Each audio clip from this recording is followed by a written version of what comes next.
This is Kreskin, and I have to share with you again the good news is that after the accident I went through, I have now I'm told by good doctors, 3 to 4 weeks of recovery, and I'm going to be back on my feet doing 1 hour pieces, 90-minute specials, and yes, 2 hour full evening presentations.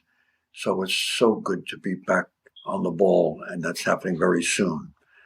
What I'm introducing to you now is especially significant, I think, for me to particularly bring this up because there's substantial amounts of money that are going to be made by other groups that you wouldn't even think of.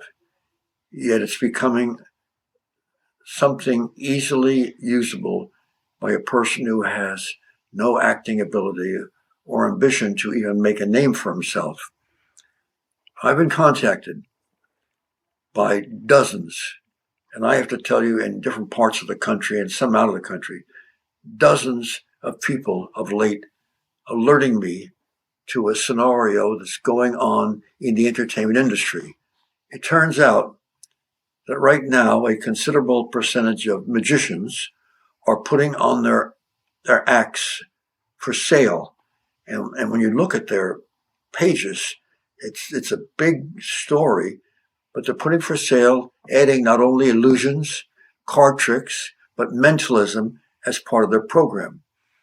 The reason is, once you learn about this, it is so obvious, I think it could be marketed as a toy or a game by young people.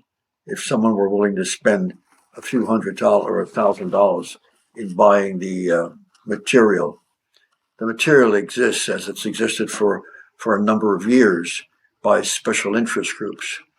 This is not, I'm not giving you the exact name of the equipment, but there are enough sophisticated going on that we can almost research the background of many individuals, private background of individuals. Our privacy is being seriously interfered with.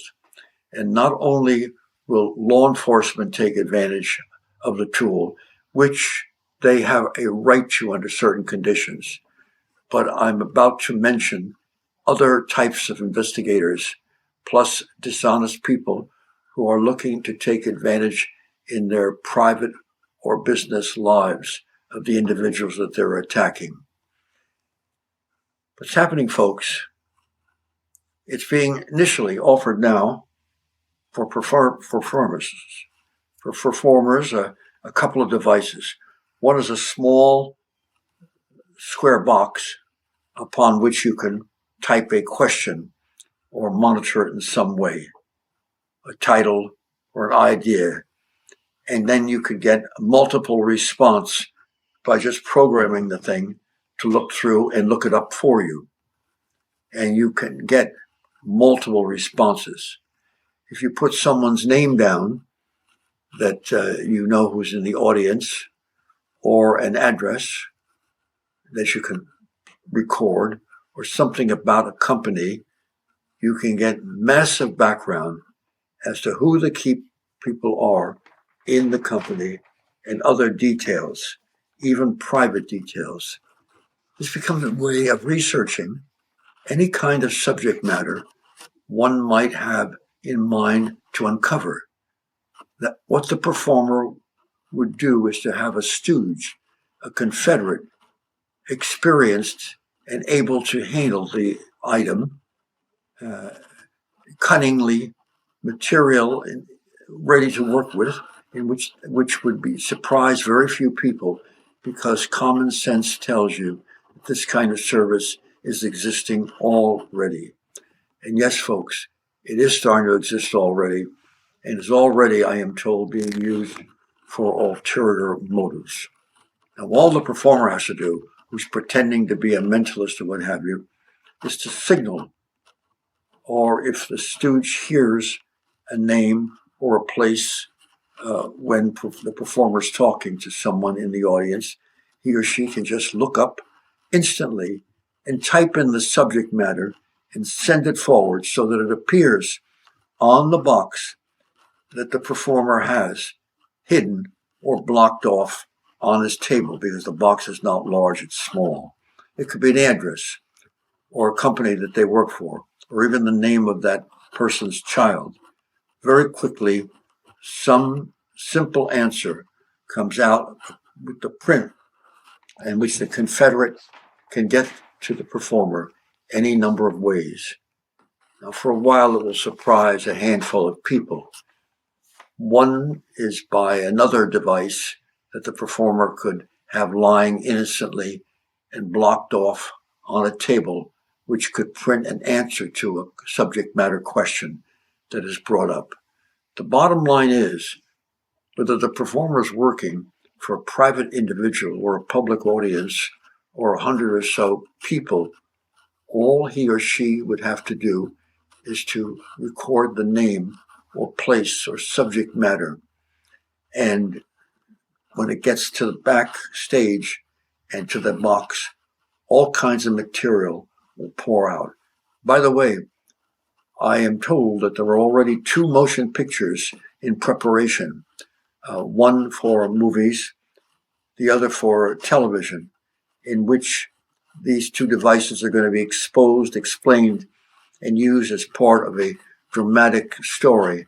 I suspect, to make it interesting, the story is going to be much more mysterious and significant, and also have ulterior motives in putting it together. But we're seeing a script and an electronic bringing together of a subject matter. The technology of electronics is going to become more and more common in the not too distant future, if not already being used by investigators. In the future, the instigators will be perhaps private crime or business-oriented individuals, or could be people looking to take advantage by getting into the privacy of an individual's life. All a performer needs to do when he is talking to someone in the audience is to reveal their name or where they live, or perhaps the name of a company that they're part of, and say 1 or 2 other things, and that's all the assistant backstage needs to introduce, because there could be a montage of material. The beauty of it is that someone looking up for a performer and getting the information to them is going to have a feels day. Perhaps singularly, this highlights one of the unimitated facets of my career. In all my performances, whether it be in private homes, in theaters, or with thousands of people outdoors, there is a feature, the climax of my program, which no one else is doing today.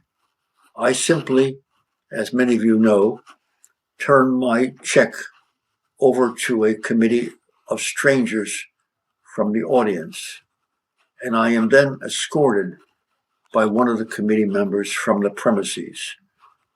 My check, while I'm out of the building, is then hidden anywhere in the theater or the building, and when I return, there is no verbal communication between yours truly and the subjects who hid it. If I do not find my check, and I'm sure you understand this and suspect it already, I forfeit my fee. I have failed, and I have failed a couple of dozen times, losing as much as $2,000 to $4,000 or more in a performance. It is a singular feature of my presentation.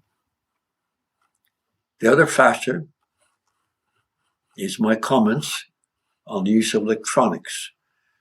To anyone who can prove that I have ever employed paid secret assistants posing as members of the audience, or that I have ever employed any hidden electronic devices, I will simply pay $1 million. And since this is an offer that goes to the very first days I've ever performed, there's not a performer on earth that would dare to make that offer to try to collect that money. The reason is the offer, in order to be successful, has been for a number of years, and I have not varied my agreement and will attack anyone who claims otherwise. It is a solid, solid agreement. Oh, by the way, folks, this does not take any crystal gazing or other abilities. And I think I mentioned this earlier, but it's exciting for me to reflect upon 3 to 4 weeks for my recovery. To be continued, folks.